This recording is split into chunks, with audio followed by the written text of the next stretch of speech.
인터넷이나 유튜브에서 흥신소 사기라는 주제로 이제 영상이 많이 이제 검색이 되는데 흥신소 사기는 어떤 게 흥신소 사기라고 생각이 되시나요?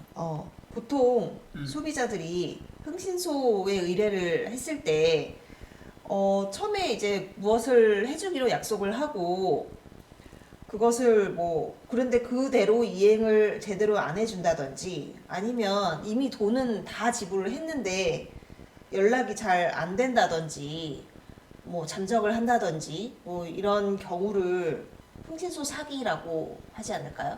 흥신소나 탐정사무소에 의뢰를 하는 것은 민사적으로 이제 계약을 체결하는 겁니다. 그렇지 않습니까?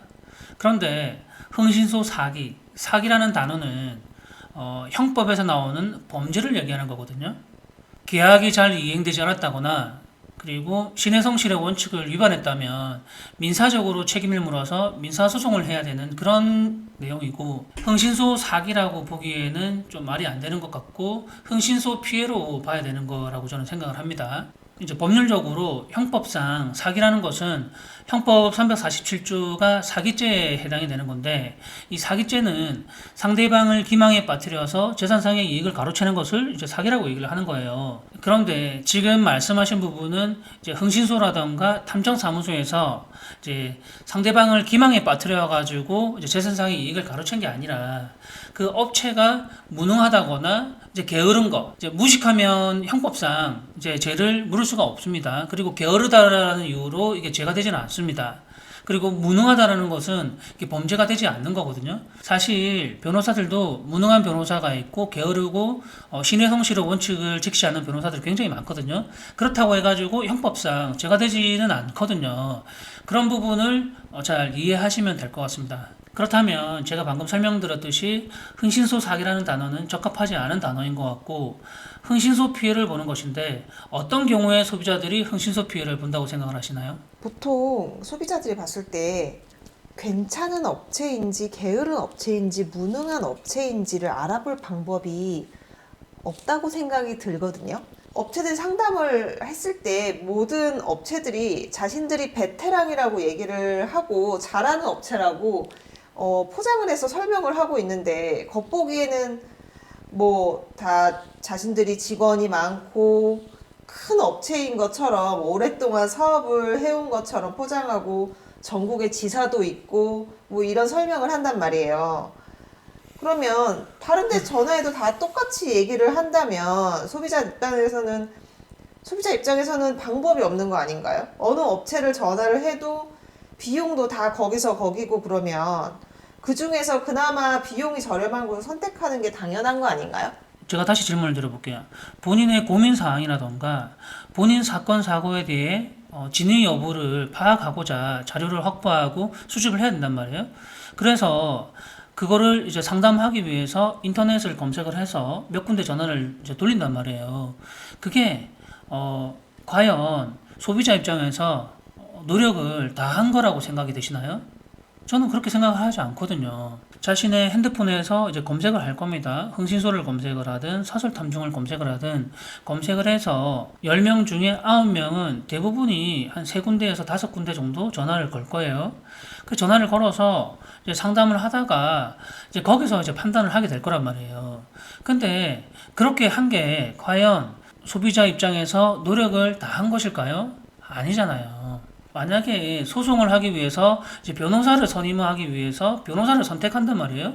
그러면 몇 군데 전화를 해가지고 이렇게 판단을 하지 않을 거란 말이죠. 당연히 그 변호사의 스펙을 확인하고 그 변호사의 전문 분야가 어떤 데인지 확인도 하고 변호사 사무실에 찾아가서 좀 더 구체적으로 상담을 받고 할 겁니다. 대부분의 10명 중에 9명은 인터넷에서 상담을 해보고 우리 쿠팡이라던가 쿠팡이츠 같은 그런 곳에서 이제 치킨을 먹을 때, 치킨을 주문할 때, 아니면 피자를 주문할 때 어떤 것이 더 맛있을까? 어떤 것이 배달비가 1,000원이 더 싸고 2,000원이 더 쌀까?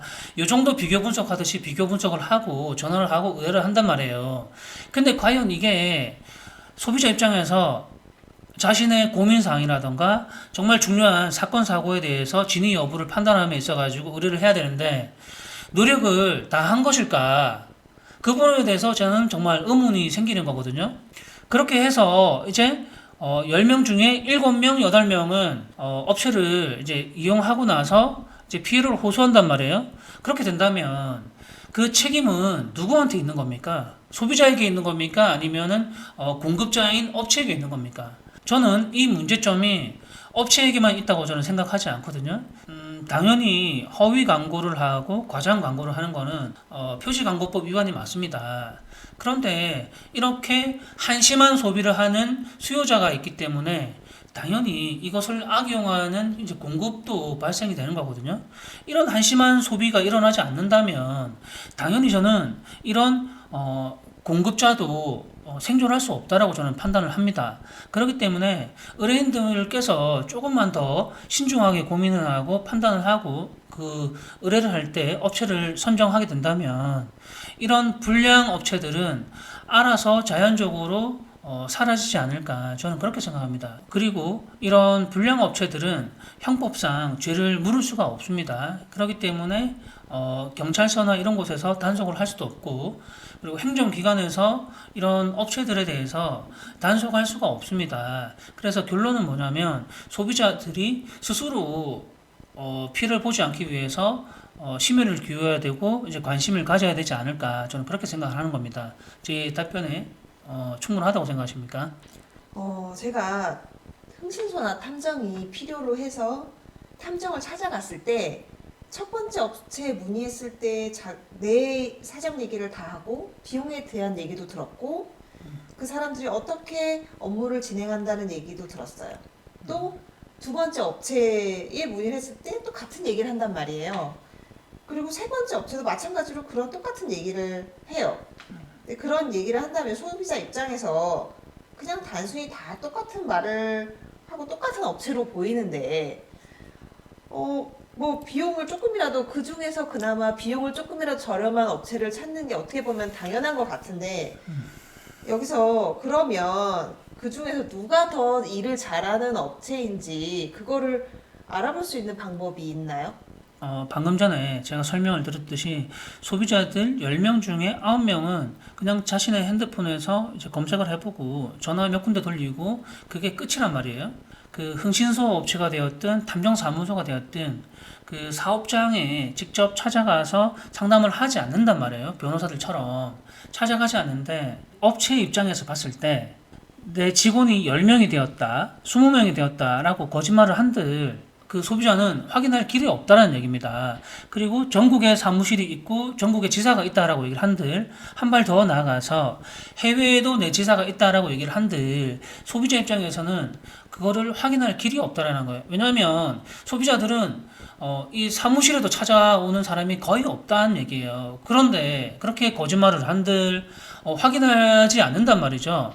그러면 업체 입장에서 당연히 그렇게 얘기하지 않을까요? 의뢰 비용이 300만 원 하는 데도 있고 500만 원 하는 데도 있습니다. 500만 원 하는 이유는 뭐냐면 사람이 3명 투입되고 4명 투입되고 그런 인건비 때문에 비용이 비싸거나 차량이 2대가 투입이 되고 3대가 투입이 된다는 이유로 그렇게 비용이 비싸단 말이에요. 그 사무실조차 방문하지 않고 그런 노력을 기울이지 않으면서 그런 비용을 지불을 한다라는 게 그게 과연 합리적이고 논리적이라고 생각을 하시나요? 그런데 소비자들은 거의 대부분이 다 이렇게 계약을 한단 말이에요. 사무실에 찾아가서 상담도 하지 않을 뿐더러 계약서조차도 쓰지 않는데 그 업체 입장에서는 일을 열심히 해주거나 잘 해줄 이유가 있겠어요? 일을 열심히 해주고 잘 해줘도 비용은 똑같이 발생이 되고 일을 잘 하지 않더라도 똑같이 발생이 된단 말이에요. 일을 잘 하지 않는다 하더라도 뭔가 내가 어떤 그 제재를 받거나 하지 않는단 말이에요. 변호사들은 신의성실의 원칙을 위반해서 계약대로 일을 잘 하지 않았을 때 그때 변호사 협회로부터 제재를 받거나 징계를 받게 되는데 민간 조사에 관한 탐정에 관한 부분들은 징계를 할 곳이 없다는 얘기입니다. 경찰에서 관여를 하지도 않을 뿐더러 이거를 징계할 수 있는 어떤 기관이 없다 보니까 또 흥신소를 상대로 민사소송을 해야 된다는 얘기예요. 그러다 보니까 흥신소 피해가 발생이 계속되는 거거든요. 이해하셨습니까? 내가 이 업체에게 계약을 했고 돈을 입금했다라고 하는 그런 증명할 수 있는 그 자료를 남겨놔야 됩니다. 그래야지 내가 이 자료를 가지고서 상대방에게 나중에 계약을 이제 불이행했을 때 그걸 가지고서 민사소송을 할지 아니면 경찰서에 고소를 할지 권리를 주장을 할 수가 있는 겁니다. 그런데 계약서도 작성하지도 않고 아무런 증거도 없이 그냥 사무소에 찾아가지도 않았단 말이에요. 아무것도 남겨놓지도 않고 그렇게 대충대충 해서 이렇게 돈을 입금했단 말이에요. 이게 뭐예요? 보이스피싱 하는 거나 별반 다를 게 없잖아요. 이래 놓고서 나중에 피해를 호소한단 말이죠. 이런 불량 업체들이 너무나 많기 때문에 내가 정말 가짜를 찾고 진짜를 찾는지 하기 위해서 이제 노력을 다한 것인가, 쿠팡이츠라던가 이제 치킨이나 피자를 선택하듯이 그런 업체를 선택하듯이 너무 쉽게 대충대충 그 생각을 한 건 아닌가, 그런 부분들을 먼저 따져봐야 되지 않을까라는 생각을 합니다. 그리고 신고를 하지 못하는 이유가 뭐냐면 이 의뢰 자체가 소비자 스스로가 불법이라고 판단하고서 자기도 이렇게 처벌을 받지 않을까라고 생각을 해서 이게 신고를 못하거나 이런 자료를 남겨놓지 않는 분들이 굉장히 많거든요. 그런데 탐정을 고용하고 흥신소를 고용하는 것은 불법이 아니란 말이죠. 우리 민법상 계약 자유의 원칙이 있는 것이고 위임 대리, 임의 대리라는 그 합법적인 민법에 나오는 그런 절차들이기 때문에 절대 불법이 아니란 말이에요. 합법적인 그런 절차들이기 때문에 당당하게 계약을 직접적으로 하고 계약서를 작성하거나 영수증이라도 이제 받아놓는 게 당연하다고 저는 생각을 합니다. 계약을 할 때는, 의뢰를 할 때는 꼼꼼하게 알아보시고 계약하는 절차들에 의해서 계약을 하면 이런 흥시소 피해를 줄이는데 도움이 되지 않을까, 저는 그렇게 생각을 합니다. 오늘은 이쯤 하기로 할까요? 네, 잘 들었습니다. 네. 여러분들께서도 이제 이런 흥신소 피해라던가 탐정 사무소에게 이제 피해를 보지 않는 그런 똑똑한 소비자들, 똑똑한 시청자들이 되었으면 하는 바람으로 제가 오늘 영상을 한번 만들어 봤습니다. 오늘 여기까지 하겠습니다. 감사합니다.